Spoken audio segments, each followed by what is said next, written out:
வணக்கம். GK with JK channel மூலம் வரவேற்கிறேன். எனக்கு ஆல்ரெடி ஒரு லோன் போயிட்டுருக்கு. பர்சனல் லோனும் போயிட்டுருக்கு. இது இல்லாமல் கிரெடிட் கார்டும் வாங்கி வச்சுருக்கேன். நிறைய கடன்லாம் இருக்குங்க. இதெல்லாம் அடைக்கிற மாதிரி ஏதாவது லோன் கிடைக்குமா? நீங்கள் சொன்ன எல்லா வீடியோ நான் பார்த்துன்னு தான் இருக்கிறேன். ஆனால் எனக்கு கிடைக்குமா? இதுக்கு என்ன பண்ணலாம்? இது போல் நிறைய பேர் கமெண்ட்ஸை தெரிவிச்சிட்ருக்காங்க. ஸோ இதுக்கான ஒரு லோன் இருக்குன்றதை பற்றி நான் வீடியோவும் போட்டிருக்கேன். டெபிட் கன்சலேஷன் லோனை பற்றி போட்டிருக்கேன். ஆனாலும் சில சந்தேகங்கள் சில பேருக்கு இருக்குது. அதாவது இந்த எல்லா கடனும் அடைக்கிற மாதிரி லோன் இது எப்படி வாங்குறது? உண்மையாகவே இருக்கா? நிறைய பேர் கேட்டிருக்காங்க. நான் ஒரு இடத்துல பர்சனல் லோன் அப்ளை பண்ணுறேன்னா என்ன காரணத்துக்காக லோன் வாங்குறீங்க? அவங்க கேட்பாங்க. நான் எஜுகேஷனுக்காக அல்லது எல்லாம் வீடு கட்டுறதுக்காக இதெல்லாம் சொல்லி வாங்குவோம் இல்லையா? அதே போல தான் டெபிட் கன்சலேஷன் ஒரு ஆப்ஷன்ஸுங்க. இந்த டெபிட் கன்சலேஷன் ஆப்ஷன்ஸ் ஸ்பெசிஃபிக்காக ரொம்ப முக்கியமானது. எல்லாருக்கும் இந்த ஆப்ஷன்ஸ் கொடுக்க மாட்டாங்க. யார் இந்த ஆப்ஷன்ஸ் கொடுப்பாங்கன்னா நான் பேங்கிங் ஃபினான்ஸ் கம்பெனிஸ் தான் மோஸ்ட் கொடுப்பாங்க. ஏன் பார்த்தீங்கன்னா அவங்களுடைய வாடிக்கையாளரை கவர்வதற்காக இதை ட்ரை பண்ணுவாங்க. ஏன்னா நிறைய பேர் ப்ரைவேட் பேங்க்குக்கு போயிடுவாங்க, கவர்மெண்ட் பேங்க் போவாங்க. அங்கே கிடைக்காத பட்சம் இங்கே வருவாங்க. அப்படி வரக்கூடியவங்களும் பார்த்தீங்கன்னா ஏற்கனவே கடன் இருக்கக்கூடியவங்கள தான் வருவாங்க. அப்பற்பட்டவங்களை கவர்வதற்காக தான் இந்த நான் பேங்கிங் ஃபினான்ஸ் கம்பெனிஸ் இந்த ஆப்ஷன்ஸை வச்சுருக்காங்க.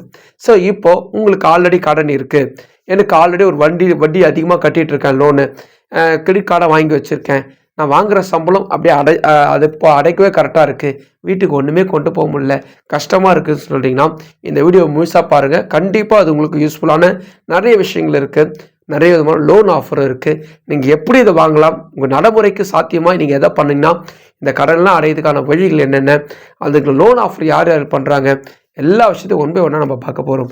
அதுக்கு முன்னாடி ஜிகே வித் ஜேகே சேனலுக்கு இது வரைக்கும் நீங்கள் சப்ஸ்கிரைப் பண்ணி பக்கத்துக்கு பெல் ஐகானை ப்ரெஸ் பண்ணி ஆல் ஆப்ஷன் கிளிக் பண்ணுங்கள். இது போல் நீங்கள் செய்யும்போது நாங்கள் அப்லோட் பண்ணி நோட்டிஸ் உங்களுக்கு பிரயோஜனமாக்கும். இந்த வீடியோ உங்களுக்கு பிடிச்சிருந்துச்சுன்னா ஃப்ரெண்ட்ஸ் ஷேர் பண்ணுங்கள். தெளிவாக கிடைக்குதுன்னா மறக்காமல் லைக் பண்ணுங்கள்.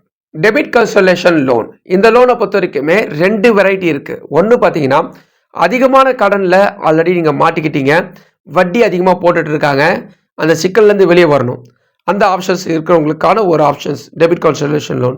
இன்னொரு ஆப்ஷன்ஸ் அதாவது அதிகமான லோனை இருக்குது, கிரெடிட் கார்டு இருக்குது, ரெண்டுத்தையும் க்ளோஸ் பண்ணணும், அது டோட்டல் க்ளோஸ், அதுக்கு ஒரு டெபிட் கன்சலேஷன் லோன் இருக்குது. இதுக்கு ரெண்டுத்துக்கும் எலிஜிபிலிட்டி வேறு.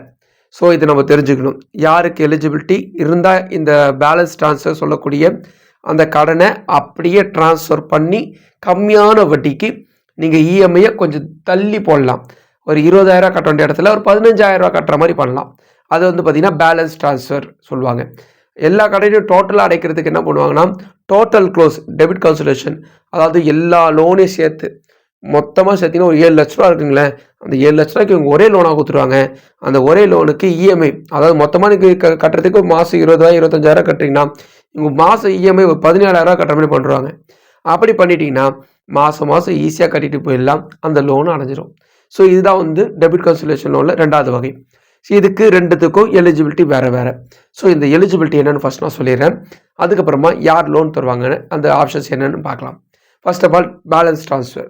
என் பேர் ராஜு, நான் ஒரு லோன் வாங்கியிருக்கேன்.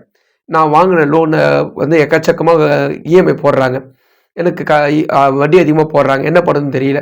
அப்போ நீங்கள் என்ன பண்ணணும்னா பேலன்ஸ் ட்ரான்ஸ்ஃபர் அடிப்படையில் யார் லோன் தராங்க நீங்கள் தேடணும். HDFC பேங்க் உங்களுக்கு இந்த லோன் தராங்க. HDFC பேங்க் பேலன்ஸ் ட்ரான்ஸ்ஃபர் அடிப்படையில் உங்கள் பழைய லோனை மாற்றிக்கலாம். எந்த பிரான்ச்சுக்கு வேணால் போங்க, தாராளமாக மாற்றிக்கலாம். எந்த நபரின் டேரக்டாக போகாதீங்க, புரோக்கர்லாம் பிடிக்காதீங்க, டேரெக்டாக பேங்க்குக்கு போங்க.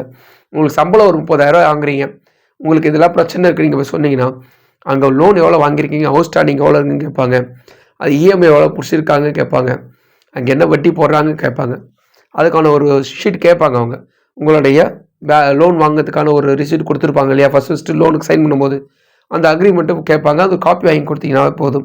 அவுட் ஸ்டாண்டிங் எவ்வளோ இருக்குன்னு அந்த விஷயத்தை கேட்பாங்க. உங்களோட இன்கம் எவ்வளோ இருக்குன்னு பார்ப்பாங்க.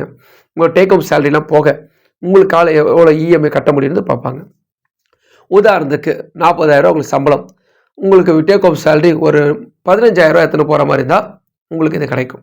ஸோ உங்களுக்கு 7 லட்ச ரூபானாலும் தாராளமாக கிடச்சிரும். 40%, அதாவது 40,000 40%ஆவது வீட்டுக்கு கொண்டு போகணும். இதுதான் லாஜிக். அந்த லெவலில் உங்களுக்கு எலிஜிபிலிட்டி இருந்துச்சுன்னா ட்ரை பண்ணலாம். என்கிட்ட அதெல்லாம் எலிஜிபிலிட்டி இல்லை, நான் வாங்கிறது 25,000 தான், கட்டுறது 7 லட்ச ரூபாய்க்கு லோன் கட்டின்னு இருக்கேன், எனக்கு எலிஜிபிலிட்டி இல்லைன்னா இதே HDFC பேங்க்கில் கோஅப்ளிகேட் லோன் இருக்குது. இந்த கோஅப்ளிகேட் லோன் உங்கள் கணவனோ மனைவியோ ஒர்க் பண்ணுறவங்களா இருந்தாங்கன்னா 2 பேரும் சேர்ந்து போய் அணுகி ஒரே லோனாக கேட்கலாம். அந்த லோனை வாங்கும்போது அவங்களுடைய இன்கம் உங்களுடைய இன்கம் சேர்த்திங்கன்னா ஒரே இன்கம் வந்துடும். உங்களுடைய கிரெடிட் ஸ்கோர் அவங்க கிரெடிட் ஸ்கோர் நல்லா இருந்துச்சுன்னா ஓரளவு பெட்டராக இருந்தால் கூட ஓகே தான், கிடச்சிடும். ஸோ இது வந்து பார்த்திங்கன்னா பேலன்ஸ் ட்ரான்ஸ்ஃபர் பில்லை ஈஸியாக மாற்றி அடைச்சிடலாம். இதை சார்ஜஸ் வரும். அதாவது ஹெச்டிஎஃப்சி பேங்க் இதுக்கு ப்ராசஸிங் ஃபீஸ் ஒன்று போடுவாங்க. அதே போல் அந்த பேங்க் லோன் க்ளோஸ் பண்ணும்போது அவங்களுக்கு ஃபோர்க்ளோசர் சார்ஜஸ்னு ஒன்று போடுவாங்க. குறைஞ்சது 3% போடுவாங்க. ஸோ அந்த சார்ஜஸ்லாம் நீங்கள் பிளான் பண்ணி பார்த்துக்கணும். எது பெட்டரா இது பெட்டரான்னு பார்த்துட்டு இதெல்லாம் கால்குலேட் பண்ணி கொண்டு வரணும். 7 லட்ச ரூபா கடன்னா 7 லட்ச ரூபா கடனாக எடுக்கக்கூடாது. அந்த ஃபோர்க்ளோசர் சார்ஜஸ் ஒன்று போடுவான் இல்லையா, ஒரு 15,000 போடுவான், அதாவது 13,000 போடுவான். அதையும் சேர்த்துக்கணும். இங்கே போடக்கூடிய ப்ராசஸிங் ஃபீஸும் சேர்த்துக்கணும். ஸோ இதெல்லாம் சேர்த்துட்டு நம்ம கட்டுப்படி ஆகுமான்னு நீங்கள் பார்க்கணும். இல்லை பாஸ், எனக்கு அந்த ஆப்ஷன்ஸ்லாம் இல்லை, எனக்கு வந்து பார்த்தீங்கன்னா அப்ளிகேட் சேரக்கூடிய என் ஒய்ஃபோ ஹஸ்பண்டோ பெருசாக ஒர்க் இல்லை அப்படின்னீங்கன்னா உங்கள் நண்பர்களை சேர்த்துக்கலாம்.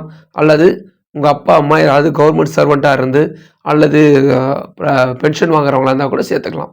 அதுக்குன்னு ஆப்ஷன்ஸ் இருக்குது, நீங்கள் ட்ரை பண்ணி பார்க்கலாம். ஸோ இதெல்லாம் வந்து செகண்ட் ஆப்ஷன்ஸ் சொல்கிறேன். ஸோ இதெல்லாம் வந்து வாய்ப்புகள். இல்லைங்க எனக்கு பேலன்ஸ் ட்ரான்ஸ்ஃபர் இப்படிலாம் வேண்டாம், எல்லா கடையும் அடைக்கணும், என்னோடய கிரெடிட் கார்டு அடைக்கணும், எனக்கு இருக்கிற லோன்லாம் அடைக்கணும்னா இதே டைப் ஆஃப் லோன் உங்களுக்கு ப்ரைவேட் பேங்க்கில் கிடைக்காது, நான் பேங்கிங் ஃபினான்ஸ் கம்பெனிஸ் கிடைக்கும். எஸ்எம்எஃப்ஜி சொல்லக்கூடிய ஃப்ளோட்டான் இந்தியா ப்ரைவேட் லிமிடெட் இவங்க தராங்க. உங்கள் ஆப்பில் ட்ரை பண்ணக்கூடாது, நீங்கள் டேரெக்டாக தான் போகணும். அல்லது வெப்சைட்டில் உங்களுக்கு மொபைல் நம்பர் கொடுத்தா அவங்க கான்டாக்ட் பண்ணுவாங்க. ஸோ இவங்களும் வந்து லோன் ஆஃபர் பண்ணுறாங்க. எல்லா கடனை அடைக்கிறதுக்கான ஆப்ஷன்ஸ் வச்சுருக்காங்க. ஆனால் கவனிக்க வேண்டிய விஷயம், என்ன வட்டி போடுவாங்க, என்ன ப்ராசஸிங் ஃபீஸ் ஃபஸ்ட்டு சொல்ல மாட்டாங்க.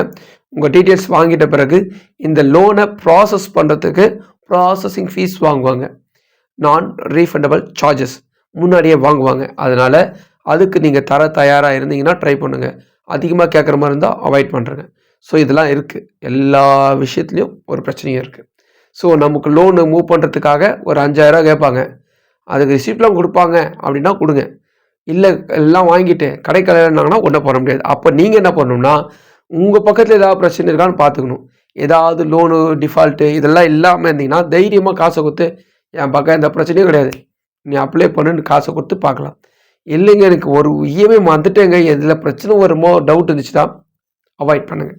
அதே போல் பேலன்ஸ் ட்ரான்ஸ்ஃபரும் அதே தான். இதே ஏற்கனவே ஒரு லோனை ப்ராப்பராக கட்டியிருந்தீங்கன்னா பிரச்சனை இல்லை, அங்கே ஒரு இஎம்ஐ 2 இஎம்ஐ விட்டுருந்தீங்கன்னா இதே பிரச்சனை வரும். ஸோ அதனால் உங்களுக்கு எல்லா கடனையும் அடைக்கிறதுக்கான லோனும் எஸ்எம்எஃப்ஜியும் தராங்க, பஜாஜ் ஃபைனான்ஸே தராங்க. பஜாஜ் ஃபைனான்ஸ் சொல்கிறேன் நான். ஸோ அவங்களும் வந்து உங்களை அனைத்து விதமான கடன் அடைக்கிறது லோன் தராங்க. ஐடிஎஃப்சி ஃபர்ஸ்ட் பேங்க்கும் லோன் தராங்க. இவங்களாம் பார்த்தீங்கன்னா நான் பேங்கிங் ஃபினான்ஸ் கம்பெனி லிஸ்ட்டில் வந்துடுவாங்க. ஸோ இதில் வந்து இவங்க லோன் தருவாங்க. ப்ராசஸிங் ஃபீஸ் அதிகமாக இருக்கும், டாக்குமெண்ட்ஸ் ஃபீஸ் போடுவாங்க, ஒன் டைம் ஃபீஸ் போடுவாங்க, எல்லா வித ஃபீஸும் வரும். அதனால் இதெல்லாம் போய் விசாரித்து என்னென்ன ஃபீஸ் போடணும்னு எல்லாத்தையும் நீங்கள் எழுதிட்டு அதுக்கப்புறமா கணக்குள்ளே கொண்டு வாங்க. 7 லட்ச ரூபாய்க்கு இத்தனை ஃபீஸை சேர்த்திங்கன்னா 8 லட்ச ரூபா வருதா 7.5 லட்ச ரூபா வருதா பாருங்கள். இஎம்ஐ வட்டி எவ்வளோ போடுவாங்க பாருங்கள், வட்டி கம்மியாக இருந்தால் ஓகே பாருங்கள். நான் ரீஃபண்டபிள் சார்ஜஸ் எதாவது போடுறாங்களா, ப்ராசஸிங் ஃபீஸ் முன்கூட்டியே கட்ட சொல்கிறாங்களா பாருங்கள், அந்த சார்ஜஸ் சேர்த்துக்குங்க. எல்லாத்தையும் சேர்த்து அதுக்கப்புறமா டிசைட் பண்ணுங்கள். ஸோ இதுதான் வந்து ஒரு லோனுக்கான ப்ராசஸ். இப்போ நீங்கள் அணுகும் போது இந்த விஷயத்தை இப்படி தான் அணுக ஆகணும். இதில் முக்கியமாக கவனிக்கக்கூடிய விஷயம் டாக்குமெண்ட்ஸ், பேங்க் ஸ்டேட்மெண்ட்ஸ் கண்டிப்பாக கேட்பாங்க. உங்கள் பேங்க் ஸ்டேட்மெண்ட்ஸ் தான் உங்களுக்கு லோன் கிடைக்குமா கிடைக்காதுன்றதுக்கான உறுதி. ஸோ அதனால் அதை மட்டும் பக்காவாக வச்சுக்கிங்க. கேஒய்சி டாக்குமெண்ட்ஸும் பக்காவாக இருந்துச்சுன்னா போதும், உங்களுக்கு லோன் கிடைக்க வாய்ப்பு இருக்குது. உங்கள் அனைத்து விதமான கடன் அடைக்கிறது ரொம்ப சுலபம். முயற்சி செய்யணும், கொஞ்சம் அலையணும். அலைஞ்சிங்கன்னா முடியுங்க, அதெல்லாம் நான் அலைஞ்சிருக்கேங்க. ஒரு பைசா கம்மி பண்ணாலும் 1% நமக்கு இன்ட்ரெஸ்ட் கம்மி பண்ணாலும் நமக்கு எவ்வளோ பெரிய லாபம்.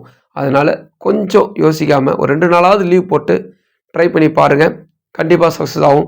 இந்த வீடியோ உங்களுக்கு போதுமான நினைக்கிறேன். உங்கள் ஃப்ரெண்ட்ஸுக்கு ஷேர் பண்ணி உங்களுக்கு போதுமாக்க மறுபடியும் பார்க்கலாம். வணக்கம்.